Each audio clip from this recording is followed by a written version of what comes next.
Jenny had tears in her eyes when she finally heard her newborn daughter cry. The arrival of the baby into the world had drained her. Jenna was exhausted and still couldn't believe she was done with it all. The nurse placed the little girl on the chest of the young mother. Finally, she could take her little one in her arms. Jenna looked around the room. "Where's Jason?" she asked. It seemed that her husband was not there. But when she finally found him, his face was pale and Jenna immediately understood something was wrong. Jason walked up to her, took her hand, and said, "I'm sorry." "Jason, what do you mean? Why are you apologizing to me?" Jenna asked. But before she could figure out what was going on, Jason left her hand and ran out of the room, leaving Jenna and their newborn baby alone.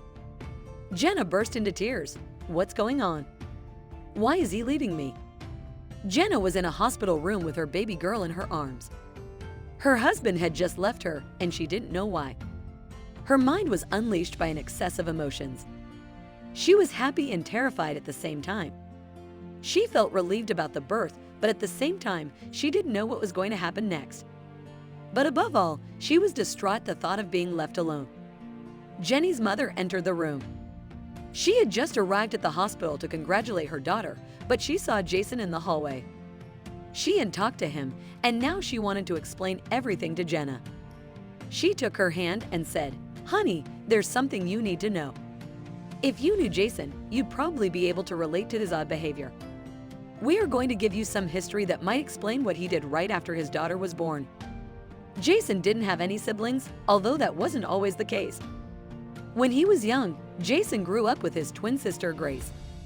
They loved each other so much that they were inseparable. Jason and Grace enjoyed building tree houses and going to the beach with their parents.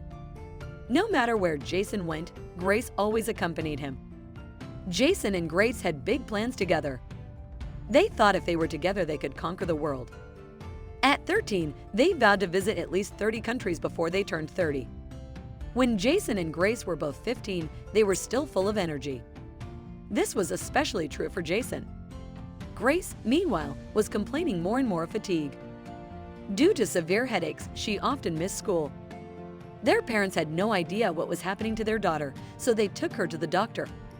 Grace explained to her doctor that she often has headaches and is very tired. The doctor first said that it could be because she is a young woman and her body is going through a lot of changes. However, Grace added that she started having memory problems. The doctor's attitude changed when he learned that such a young girl was starting to have memory problems. So he decided to do some tests. And before Grace was even fully aware of what was going on around her, she was given a head scan. Of course, all this time, Jason was by her side. Grace was very upset by it all. She had a bad feeling. Jason felt the same, like they both knew something was wrong. After an hour of waiting, the doctor finally came back to them with the results and said, "Please sit down. Unfortunately, I have bad news." The doctor continued, "Grace, it looks like you have a big brain tumor. We're going to do some more tests to see what we can do to cure you, but I don't want to give you unnecessary hope.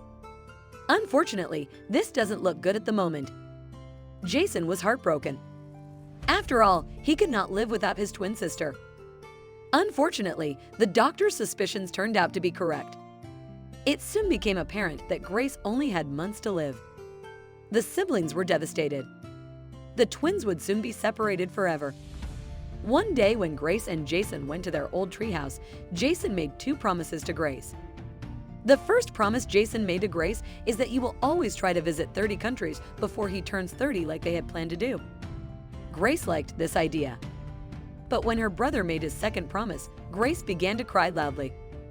Jason took her hand and said, "Dear Grace, if I'm ever lucky enough to have a little girl, I'll name her after you." Tears welled up in Grace's eyes and she hugged Jason. It's worth remembering that they were both only 15 when they made those promises. A few months later, Grace passed away. Beautiful memories reminisced and everyone listened intently to Jason recounting the wonderful adventures he and Grace had had together. Sadly, Jason was left alone from then on and missed his beloved sister. However, he soon made a serious decision. Until now, Jason was convinced that he would start traveling when he was a little older, but he decided to spend the next Christmas in Canada, the first country on a list of 30 that he wanted to visit over the next 15 years. Jason had planned to stay at a bed and breakfast in a small town in Canada. It was going to be his first Christmas without his parents. He was very nervous, but he wanted to meet new people and see the world. However, he could not predict everything. On the third day of the trip, he went to the Christmas market in the city center. He was a little disappointed with the start of the trip because he hadn't seen anything interesting yet and hadn't met many new people. He suffered from loneliness and missed his parents. Jason was depressed by it all, but everything changed when he saw the person suddenly standing in front of him. Jason came face to face with an unknown girl. He was stunned by her beauty. She had lovely long, dark hair and eyes. The stranger approached him and said, "Hi, I'm Jenna. Nice to meet you."